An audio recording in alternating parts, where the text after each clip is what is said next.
Au cœur d'un monde sauvage, le fleuve Omo prend sa source dans les montagnes éthiopiennes. Au fil de l'eau, il ouvre les portes d'un pays méconnu, où nature et culture se côtoient dans une alchimie intemporelle.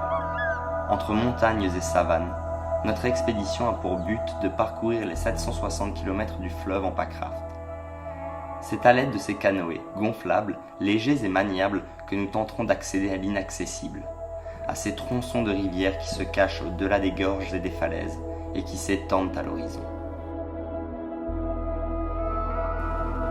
Notre équipe, composée d'un clown, d'un réalisateur, d'une peintre et d'un guide de canyoning, partira à l'assaut des rapides turbulents de l'Omo, affrontant crocodiles, hippopotames et insectes, afin de réaliser un documentaire vidéo et un livre. Voguant à la découverte de ces paysages indomptés, de sa faune et de sa flore, nous irons à la rencontre des tribus d'agriculteurs et d'éleveurs semi-nomades qui vivent au rythme du fleuve et de ses crues. Leur mode de vie est aujourd'hui bouleversé par la construction de plusieurs barrages sur le fleuve. Barrages qui remettent en cause leur mode de vie et qui ont également un impact sur ces écosystèmes si fragiles dont ils dépendent. Dans la plupart de ces villages, de nombreuses coutumes continuent à être perpétrées depuis des siècles, et nous espérons pouvoir mettre en valeur le monde qui est le leur, une ère où se mêlent encore tradition et modernité.